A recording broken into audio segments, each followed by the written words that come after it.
Evangelho de Marcos, capítulo 2. Quem achou diz amém aí, irmãos. A partir do versículo 1, diz assim a palavra do Senhor: E alguns dias depois, entrou outra vez em Cafarnaum, e soube-se que estava em casa.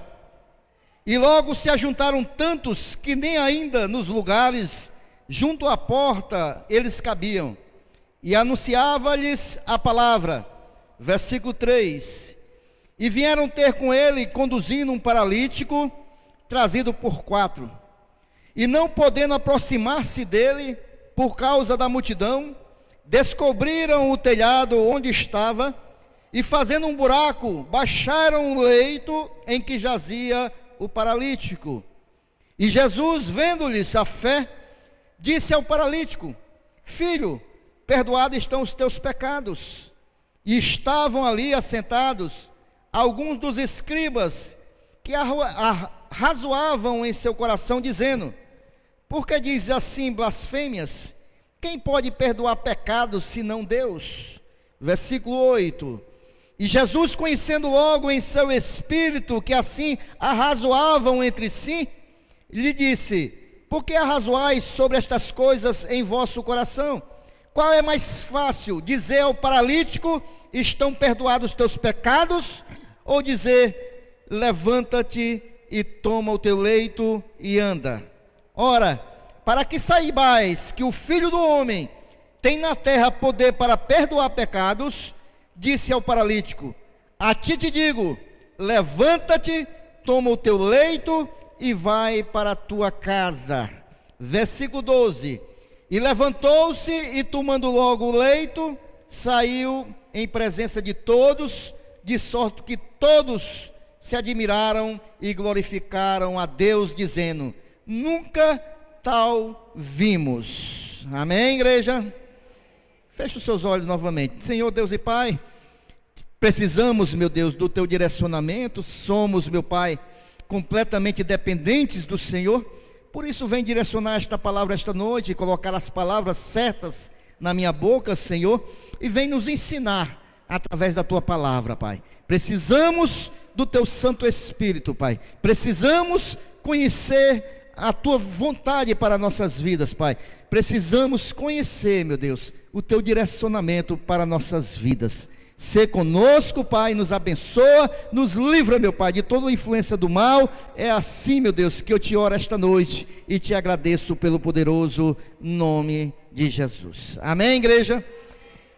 Queridos, esta palavra tem como título o paralítico de Cafarnaum.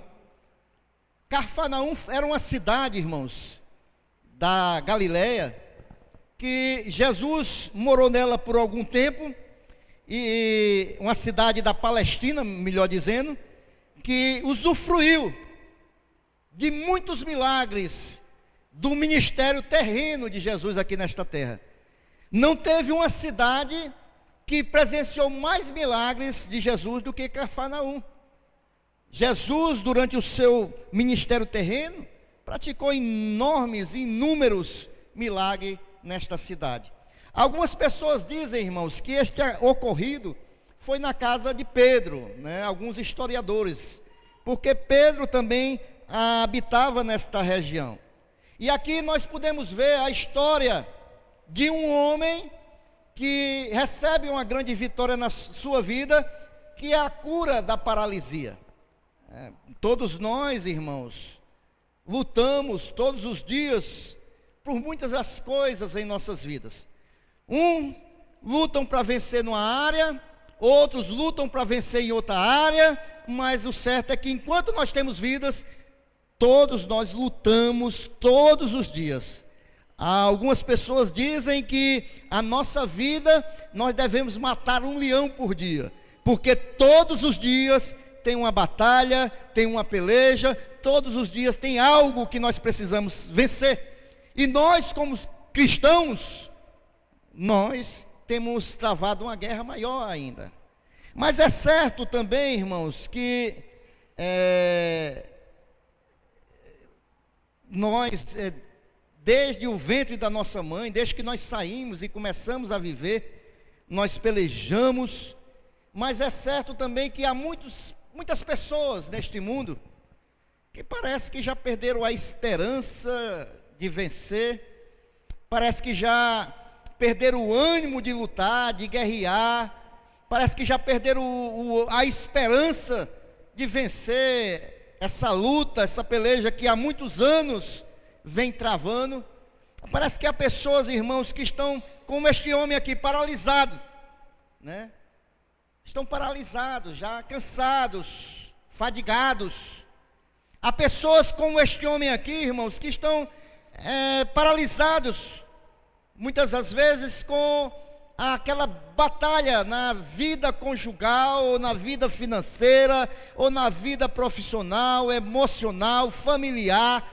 Parece que há pessoas, irmãos, que estão paralisados, desistiram, e se acostumaram até mesmo com esta paralisia, se acostumaram até mesmo com a situação, até cansaram, entregaram os pontos. Não, já que eu não consigo vencer, vai ficar assim mesmo. Tal como este homem, irmãos, nós temos alguns procedimentos para obter a vitória sobre essa paralisia que muitas vezes chega sobre as nossas vidas e nos paralisa. Esse texto aqui nos mostra, irmãos, e é isso que eu quero ver com você esta noite. Você está com a sua Bíblia aberta, amém? Permaneça com a sua Bíblia aberta. Nós vamos ver aqui algumas coisas que são importantes, irmãos. Se há alguém aqui esta noite que está vivenciando essa paralisia, cansou e desistiu até mesmo de vencer nesta área que você tem pelejando, eu queria ver aqui na vida deste homem alguns exemplos para nossas vidas, para nos instruir esta noite. A primeira coisa, irmãos, quando nós olhamos para este texto, nós devemos, se nós queremos, irmãos, ter uma vida de vitória em algumas áreas das nossas vidas, e todos nós pelejamos em alguma área das nossas vidas. Primeira coisa que nós devemos ter consciência, irmãos, se nós queremos vencer as batalhas que estão diante de nós, é que nós precisamos da cooperação, da ajuda de outras pessoas, irmãos. Nenhum ser humano é uma ilha, irmãos, já diziam os filósofos. Nenhum ser humano, ele pode viver isoladamente. Todos nós precisamos de um aos outros. O paralítico aqui precisou de 4 amigos, irmãos, para o levar até Jesus. E esses 4 amigos aqui, irmãos, eles demonstraram amor, amizade, mas principalmente, irmão, fé na mudança da situação daquele paralítico, porque senão eles não teriam batalhado tanto para levar aquele homem na presença de Jesus. O que nós podemos ver aqui, irmãos, que esses 4 homens, eles decidiram se envolver com o problema daquele que estava paralisado. A igreja do Senhor Jesus, nós somos uma família ampliada.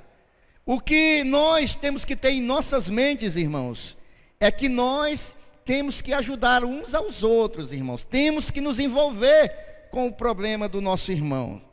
Nós não podemos ver o irmão com problema e fingir que não está acontecendo nada e não querer conversa. No mínimo que nós podemos fazer é orar pela vida do nosso irmão. Amém, igreja? Então, irmãos, nós, precisamos compreender que nós também precisamos da ajuda dos outros, irmãos. Nós precisamos da ajuda dos outros. Ninguém vive sozinho. Ninguém vive sozinho. Na família tem que ser assim, irmãos. Na igreja tem que ser assim. Nós precisamos, irmãos, nos ajudarmos mutuamente. Nós não podemos querer guerrear nossas guerras sozinhos. Agora nós temos que escolher os soldados que devem estar ao nosso lado, é verdade, mas nunca sozinho. Eu me lembro de uma ilustração que eu já falei até algumas vezes aqui, daquela ilustração de pessoas que não querem se envolver com o problema dos outros. Eu falei que isso serve para a família, isso serve para a igreja. Aquela história do rato da fazenda, que o rato vê o dono da fazenda colocando uma ratoeira e ele se desespera. Ele se desespera. Eles estão querendo me pegar, eles estão querendo me matar. E o rato chega para a galinha: me ajude, eles estão querendo me matar, estão botando ratoeira na casa. E a galinha diz: eu não tenho nada a ver com isso, o problema é teu. Ele chega para o porco da fazenda e diz: estão querendo me matar, me ajuda, pelo amor de Deus. E o porco diz: eu não tenho nada a ver com isso, rapaz, o problema é teu, ratoeira é para tu, não é para mim não. E o rato desesperado vai até a dona vaca e diz: dona vaca, pelo amor de Deus, eu já fui na galinha, já fui no porco, ninguém quer me ajudar, me ajude, estão querendo me matar. E a vaca disse: o problema é teu. Sabe o que acontece, irmãos? De madrugada, de noite, no escuro, uma cobra passa pela ratoeira e a ratoeira dispara e pega o rabo da cobra e a cobra fica presa. A dona da fazenda vai com a lamparina no escuro, a ratoeira disparou, alguma coisa pegou. Vou lá na ratoeira e quando vai no escuro a cobra vai e pica a mulher, morde a mulher. E aquela mulher entra num estado de enfermidade. E ali, irmãos, aquela mulher fica acamada.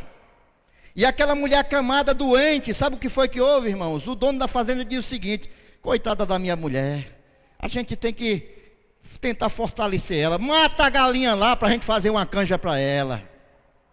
Aí vai lá na galinha, puxa o pescoço, faz uma canja e dá para a mulher. A mulher adoece mais, aí vem os parentes visitar. Rapaz, vem muita gente, mata o porco lá para a gente fazer um almoço para esse povo, né? E a mulher não resiste e morre.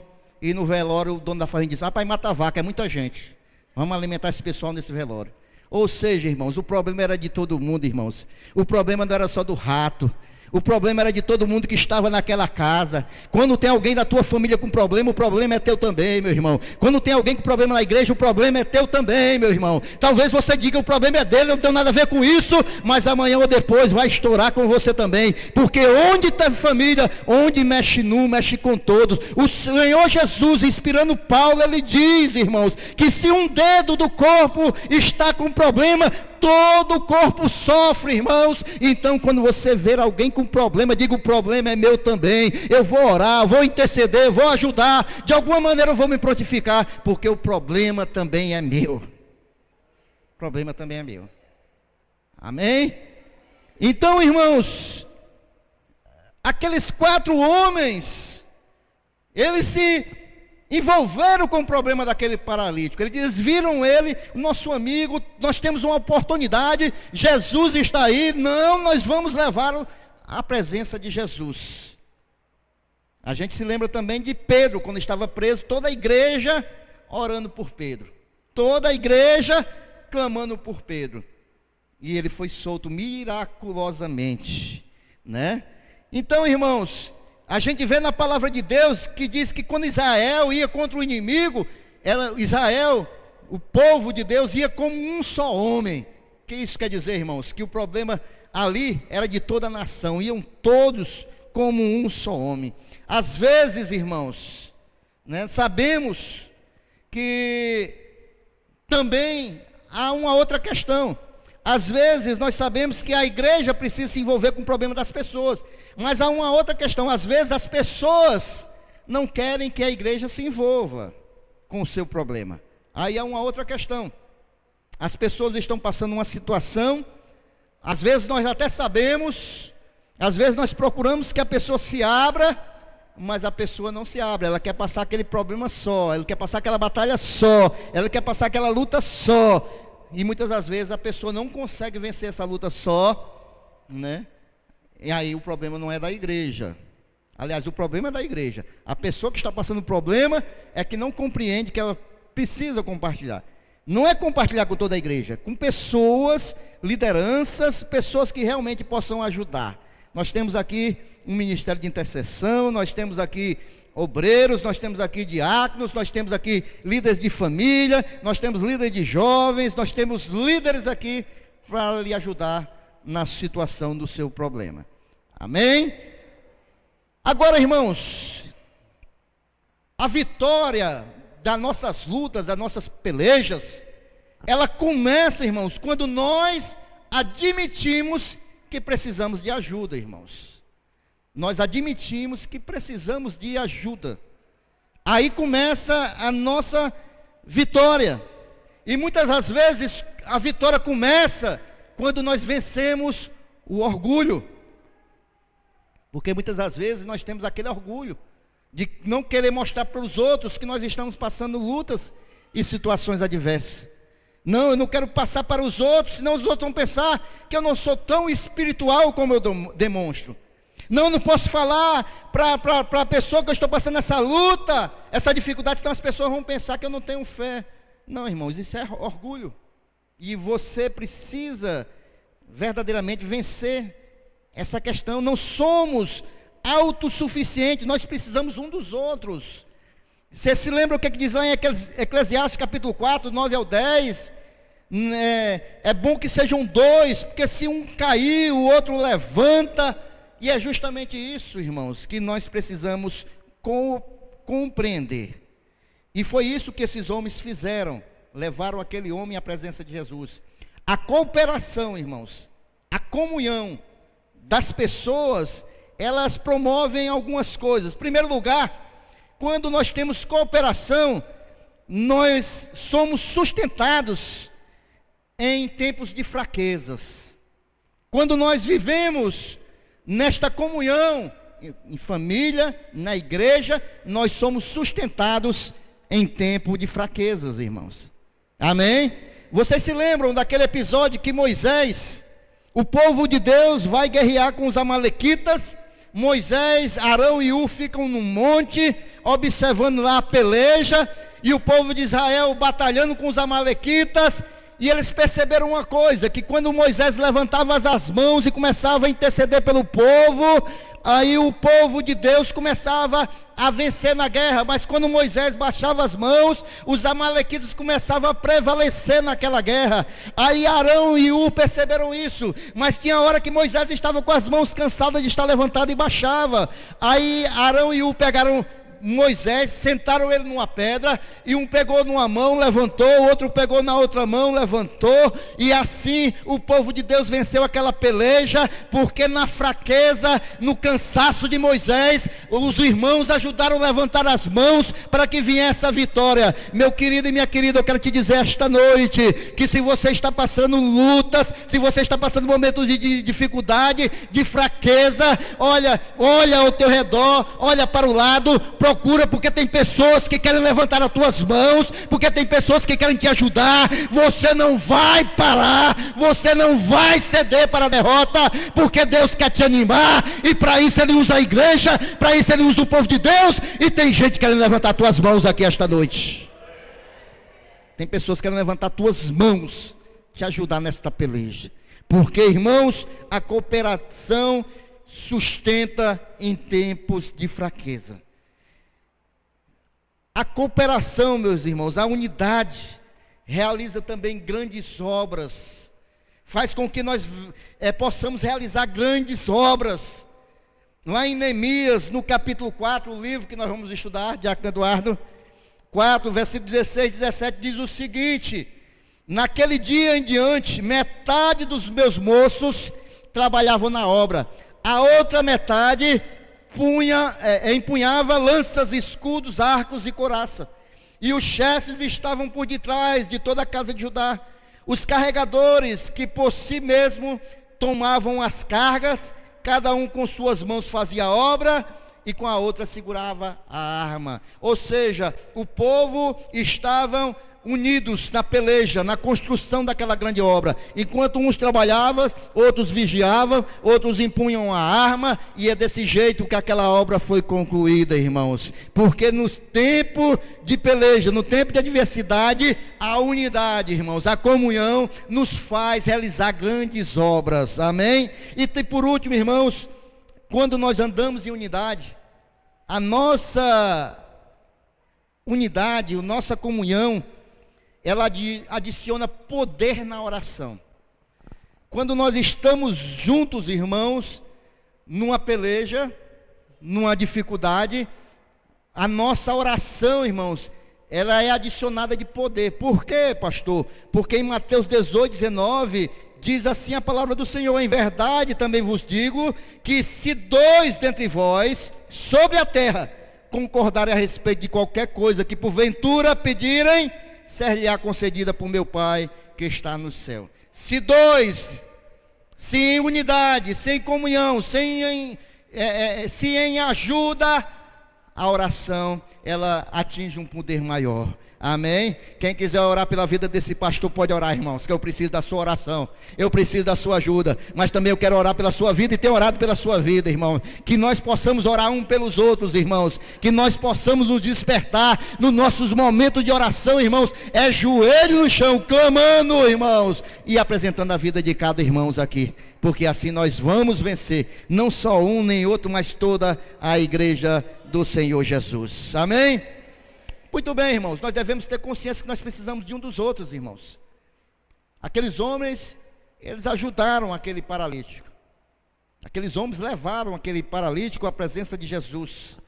Nós devemos ter consciência também, irmãos, que nós, para alcançarmos a vitória, nós precisamos de determinação e fé para vencer todos os obstáculos. Amém, igreja? Determinação e fé, diga comigo. Para vencer, nós precisamos de determinação e fé, irmãos. Perseverança. Nós precisamos, irmãos, não retroceder. Aqueles homens, eles iam, irmãos, com aquele paralítico carregando. E quando eles chegam, eles veem uma multidão. Qualquer pessoa com pouca determinação iria dizer assim: não, não dá, não tem como, vamos retroceder.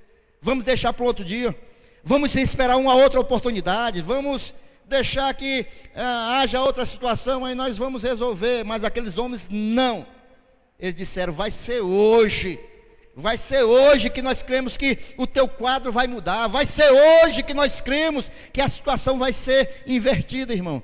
Vai ser hoje, mas não tem para onde passar, não tem problema. Eu não vim aqui, foi determinado de ver a tua cura, eu vou por cima do telhado. Quem vai comigo? Vamos lá. Determinação, irmãos.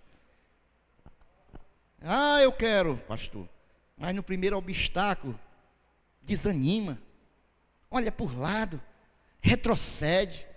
Na primeira coisa que muitas das vezes traz uma dificuldade, aí quer voltar para trás, desistir.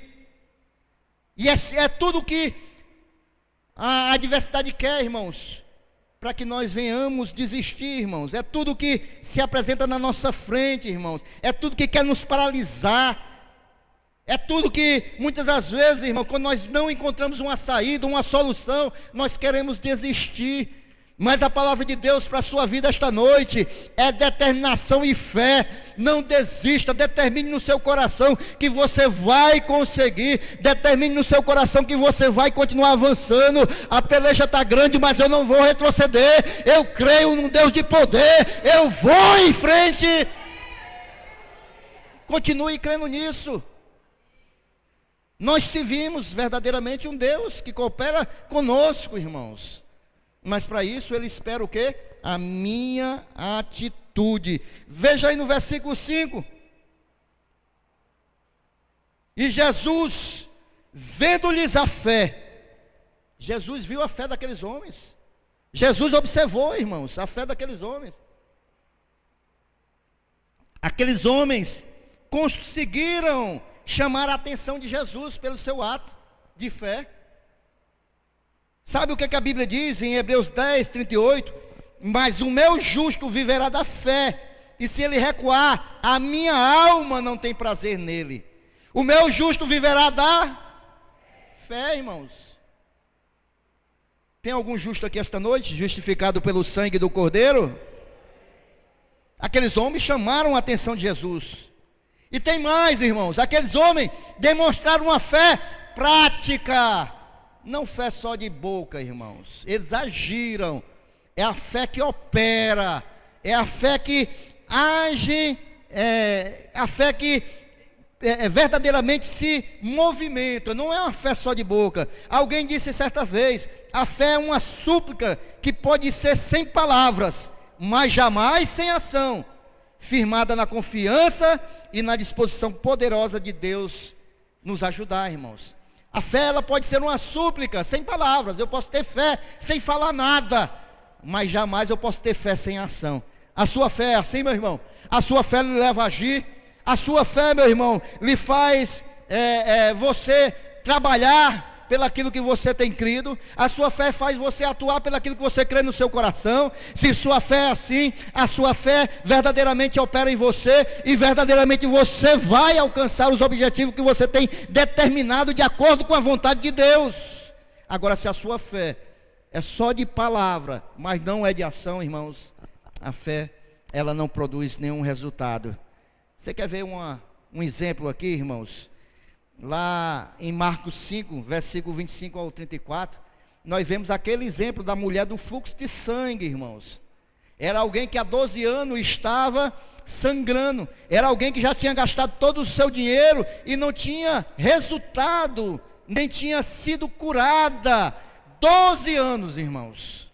Você já pensou o que é 12 anos sofrendo uma hemorragia? Você já pensou o que é 12 anos sangrando, irmãos? Eu não estou falando de 12 dias, eu estou falando de 12 anos. Aquela mulher já tinha gastado tudo, já tinha procurado todos os médicos. Mas o que acontece? Ela também escuta de quem? Jesus, irmãos. Ela escuta que Jesus estava próximo. O que acontece com ela depois de 12 anos? Ter batido em muitas portas. Ela poderia ter dito no seu coração: eu sei que aquele homem faz milagre, eu tenho ouvido falar dos milagres daquele homem, mas eu vou ficar aqui em oração, que eu sei que ele vai operar. Mas não, ela sai no seu estado, que era terminantemente proibido naquela época uma mulher estar naquele estado, no meio da multidão, mas ela vai até onde tem Jesus. Quando chega lá, ela encontra também o que, irmãos? Uma multidão, irmãos. Uma multidão. Algo que simboliza um empecilho, algo que simboliza uma barreira, que ela poderia desistir, ela poderia voltar. Não tem jeito, é muita gente, eu não poderia nem estar aqui, eu não vou conseguir, eu já estou muito cansada, são 12 anos, mas ela determina o que no seu coração? E ela tem fé, que se eu pegar só na roupa dele, eu vou ser curada. Ela vai por trás da multidão, irmãos, ela estica a mão e ela toca nas vestes de Jesus, e Jesus sente que dele sai o poder, irmãos. E aquela mulher volta para casa curada, porque ela teve fé e ela teve determinação, porque ela não retrocedeu, e ela sai com a sua vitória naquela batalha, naquela peleja que ela travava, que era sobre a sua saúde. Fé, determinação. O cego de Jericó da mesma maneira. Jesus vai passando: Jesus, filho de Davi, tem misericórdia de mim. Cala a boca, rapaz. E ele continua gritando mais alto, até que Jesus: quem é que está me chamando? Manda chamar aquele homem. Você quer enxergar mesmo? Vai, retoma a tua visão. E ele sai pulando, alegre, vendo tudo. Ou se nós poderíamos citar sobre a mulher cananeia, que é a sua filha endemoniada, ela vai até Jesus. Jesus diz: não, eu estou em repouso, estou em descanso, volta, eu não quero te atender agora, mas eu quero, Senhor, eu insisto, Senhor. E Jesus vai e cura a filha daquela mulher. Determinação e fé, irmão. Determinação e fé. Não tem outra saída, irmãos. É determinação e fé. Quando Moisés vê o mar na sua frente fechado, de um lado montanha, do outro lado montanha, atrás os carros de Faraó, não tem saída, não tem jeito, não tem para onde correr. É hora da determinação e da fé. Moisés vai e diz assim: nós vamos passar pelo mar. Ele pega o cajado, levanta o cajado, aí o mar se abre, porque a fé faz com que o mar se abra. A determinação faz marchar em frente, a determinação faz avançar, a determinação faz com que nós venhamos a alcançar a vitória. Não sei se tem alguém aqui esta noite que está precisando de vitória em alguma área da sua vida, mas se tem, eu quero te dizer esta noite: determinação e fé. Determinação e fé. Amém? Devemos, irmãos, ter consciência, se queremos ter vitória, de que a primeira vitória que devemos buscar, eu preguei sobre isso aqui quinta-feira na doutrina. A primeira vitória que nós devemos buscar é a vitória interior, irmãos. Porque às vezes nós ficamos pensando só nas batalhas externas e esquecemos da maior batalha que nós travamos, que é a interna. Se a nossa vida, o nosso coração não tiver em paz com Deus, se nós não tivermos vivendo uma vida de vitória com Deus no Espírito, as coisas externas vai ser difícil, irmão, nós vencermos, porque eu não vou ter fé, eu não vou ter determinação, eu não vou ter ânimo, porque eu estou interiormente desanimado, sem fé. Então a primeira vitória, irmãos, tem que ser a do interior. No versículo 5, e Jesus, vendo-lhes a fé, disse ao paralítico: Filho, estão perdoados os teus pecados. Aparentemente aqui, irmãos, nesse texto, Jesus frustra as expectativas de muitos, até daquele doente que esperava que imediatamente ele fosse ser curado. Ele esperava chegar lá e Jesus dizer: não, você está curado, levanta e anda. Mas Jesus, ele entende e conhece que em primeiro lugar ele tem que colocar em ordem o interior. Aquele homem precisava primeiramente ser restaurado na sua comunhão, no seu relacionamento com Deus, irmãos. Ele precisava ter restaurado a sua vida espiritual. A vitória interior, irmãos, maior que nós podemos alcançar é o perdão de nossos pecados, a nossa salvação, em primeiro lugar. Amém ou não amém? Essa vitória é mais importante, irmãos, deixa eu dizer para você, ela é mais importante do que a cura física, do que a vitória sobre problemas financeiros, de que qualquer outro problema. A vitória interior, que quando nós alcançamos a salvação, a restauração, o perdão dos nossos pecados, é maior do que qualquer vitória terrena. A salvação em Cristo Jesus é a maior riqueza que nós possamos alcançar. A palavra de Deus diz que adianta ganhar o mundo inteiro e perder a sua alma. O que adianta a gente ganhar o mundo inteiro se nós não tivermos a nossa alma nas mãos do Senhor? Qualquer outra vitória exterior deve se iniciar primeiro com a vitória interior. Quem está entendendo aqui esta noite, irmãos? Deixa eu dizer aqui para você. Naamã, ele era um grande general. Ele tinha todos os benefícios que alguém poderia alcançar nesse mundo. Tinha fama, tinha riqueza, tinha status, tinha posição. Mas um dia ele foi acometido de uma lepra. Olha aqui para mim esta noite, em nome de Jesus. Ele foi acometido de uma lepra. E ele é enviado a Israel para falar com Eliseu, um profeta do Senhor. Mas ele chegou para falar com esse profeta com tanta arrogância, com tanto orgulho. Com tanto orgulho. O profeta diz: vai, te lava ali no rio. Não, se fosse para isso, lá na minha terra tem rio melhor do que esse. Cheio de soberba, cheio de orgulho. Aí Deus vai primeiro tratar, irmãos, em curar o interior de Naamã. Vai primeiro tirar o orgulho dele, para depois ele ser curado exteriormente da sua lepra. E é assim que Deus faz conosco muitas das vezes, irmãos. Talvez, irmãos, as situações, a paralisia se persiste por muito tempo, porque Deus está querendo curar algo em nós em primeiro lugar, irmãos.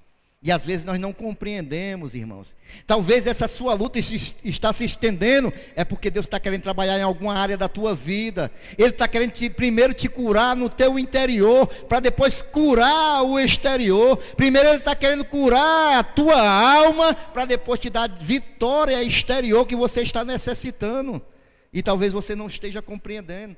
Talvez você esteja passando pelo tratamento de Deus. Talvez você esteja passando pelo processo de Deus. Porque na hora certa que você for trabalhado, que você mudar o seu interior, aí Deus vai te conceder esta vitória que você esteja batalhando, buscando. Mas em primeiro lugar, Deus quer consertar o interior. No processo de busca, de cura do exterior, Deus primeiro cura o interior. Quantos estão entendendo aqui esta noite, irmãos? Talvez seja esse o seu caso. Talvez Deus lhe trouxe aqui esta noite, você buscando aí algo de Deus exteriormente, mas talvez Deus te trouxe aqui esta noite, porque Ele quer restaurar a tua vida espiritual, Ele quer te dar a salvação, Ele quer perdoar os teus pecados, Ele quer te fazer ter comunhão novamente com o Pai, e depois sim Ele vai te dar os benefícios deste mundo. Mas em primeiro lugar, a vida espiritual. Nós temos um evangelho aí hoje que está invertido, irmãos. Nós temos um evangelho aí que está sendo anunciado, que está invertido. Por quê? Porque as pessoas estão buscando só o exterior, esquecendo o interior, que é o mais importante. As pessoas estão correndo para as igrejas, buscando os benefícios materiais, esquecendo os benefícios espirituais. Não é proibido você ter bens materiais. O proibido, o que é errado, é você esquecer que Jesus veio em primeiro lugar para te curar interiormente, a tua alma, te fazer ter comunhão com o Pai novamente. É a primeira coisa de Jesus. Jesus em primeiro lugar chegou para aquele homem, para aquele paralítico, e disse: filho, estão perdoados os teus pecados, em primeiro lugar, e depois veio a cura física. Esse é o processo de Deus. É desta maneira que Deus trabalha. Amém ou não amém, irmãos? Muito bem, irmãos, nós devemos ter consciência, irmãos, né? Também que quando Deus, Ele trabalha na vida de uma pessoa, nós podemos ver isso aí do versículo 6 e 7, que quando Deus trabalha na vida de uma pessoa, vai haver sempre pessoas que vão questionar a ação de Deus na sua vida. Versículo 6 e versículo 7, quem está com a Bíblia aberta aí? Diz assim a palavra do Senhor: e estavam ali assentados alguns dos escribas, que arrazoavam em seu coração, dizendo: por que diz este assim blasfemas? Quem pode perdoar pecados senão Deus? O alvo principal da crítica aqui, nós podemos ver que era Jesus. Amém? Os escribas começaram a criticar em primeiro lugar Jesus. Por quê, irmãos? Porque os escribas, irmãos, eles tinham uma compreensão do Messias diferente.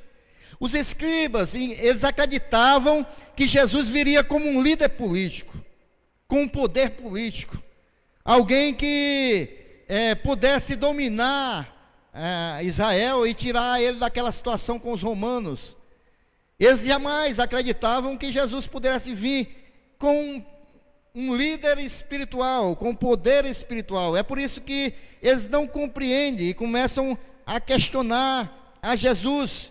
E quando Jesus perdoa pecados, para eles aquilo é uma blasfêmia, porque para eles Jesus não é o Deus poderoso, né? Então eles começam a criticar toda aquela situação.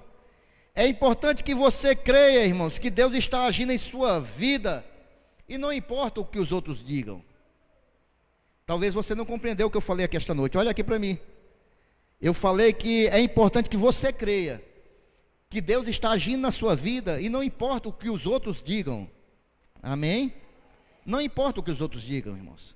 Se você crê que Deus está operando na sua vida, você tem que descansar nas mãos do Senhor. Você tem que crer nisso. Aqueles homens, eles não ficaram paralisados ouvindo as críticas dos que estavam ali, os escribas. Não, eles continuaram determinados e com fé de levar aquele homem à presença de Jesus. E ali houve a cura. Não foi as críticas que os barraram, não foi a oposição, não foi as palavras de desânimo. Não, eles continuaram e alcançaram a Jesus e consequentemente a cura daquele homem. Nós devemos, irmãos, por último, já estou concluindo, nós devemos ter a consciência, se nós queremos alcançar vitórias, que Deus é poderoso para mudar toda e qualquer situação. Eu falei toda e qualquer situação. Eu falei que Deus é poderoso para mudar toda e qualquer situação. Eu não sei qual é a tua situação, eu estou dizendo que Deus é poderoso para mudar esta situação. Deus é poderoso para mudar o quadro das nossas vidas, irmãos. Deus é poderoso, irmão, para transformar o homem, irmãos. E muitas das vezes nós achamos, esse homem não tem jeito, essa mulher não tem jeito, esse menino não tem jeito. Tem jeito sim, irmãos, porque nosso Deus é poderoso para transformar toda e qualquer situação. Nós podemos ver isso no versículo do 8 ao 12. E Jesus, conhecendo logo em seu espírito, que assim é razoável entre si, lhes disse: por que arrazoais sobre estas coisas em vosso coração? Qual é mais fácil? Dizer ao paralítico: estão perdoados os teus pecados? Ou dizer-lhe: levanta-te, toma o teu leito e anda? Ora, para que saibais que o Filho do Homem tem poder na terra para perdoar pecados, disse ao paralítico: a ti te digo, levanta-te, toma o teu leito e vai para a tua casa. E levantou-se, tomando logo o leito, saiu em presença de todos, de sorte que todos se admiraram e glorificaram a Deus, dizendo: nunca nunca vimos algo tão maravilhoso.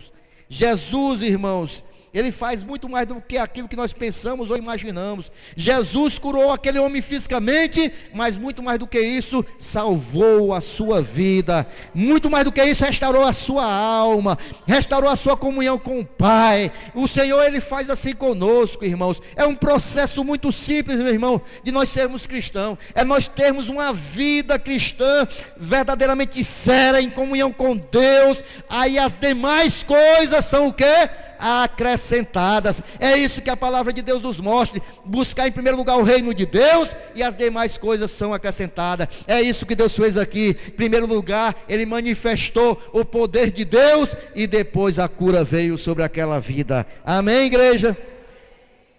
Muito bem, irmãos, quero concluir essa mensagem falando ainda de duas lições que nós podemos ver nesse texto. Em primeiro lugar, irmãos, eu falei para os meus amados irmãos que Cafarnaum era a cidade que mais viu milagres de Jesus. Foi a cidade que mais ouviu mensagens de poder de Jesus. Você já pensou? Você está numa cidade que Jesus está pregando quase todo dia, e você ouvindo aquelas mensagens de Jesus? Mas por outro lado, irmãos, era uma cidade que era incrédula, irmãos. Era uma cidade que... aqui foi um caso praticamente isolado, porque Cafarnaum não recebia praticamente o evangelho do Senhor. E às vezes, irmãos, nós estamos vivendo desta maneira, né? Ali os líderes religiosos, nós também podemos ver que eles tinham um coração duro.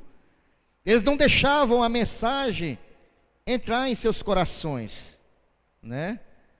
Eles achavam ali que Jesus, os líderes religiosos, criticando Jesus, eles achavam que Jesus estava trabalhando fora dos padrões religiosos deles. Então eles não recebiam a mensagem de Jesus. Agora deixa eu dizer uma coisa para você, irmão. Jesus, Ele ama mais as pessoas do que padrões religiosos ou liturgias religiosas. Amém? Repita comigo: Jesus, Ele me ama mais do que padrões religiosos ou liturgias religiosas. Jesus nos ama muito mais do que isso, irmãos. Jesus nos ama muito mais do que qualquer tipo de padrão religioso que se instala. Jesus está acima dos padrões religiosos. E foi por isso que os escribas, eles não compreenderam isso, e tinham os corações duros. Uma outra lição que nós podemos ver aqui, aplicada às nossas vidas, é sobre a fé. Jesus, Ele valorizou a fé daqueles homens, mas aquele paralítico só foi perdoado os seus pecados, porque Jesus também viu nele fé para ser salvo. Jesus viu no seu interior uma fé pessoal, e assim Jesus perdoou os seus pecados.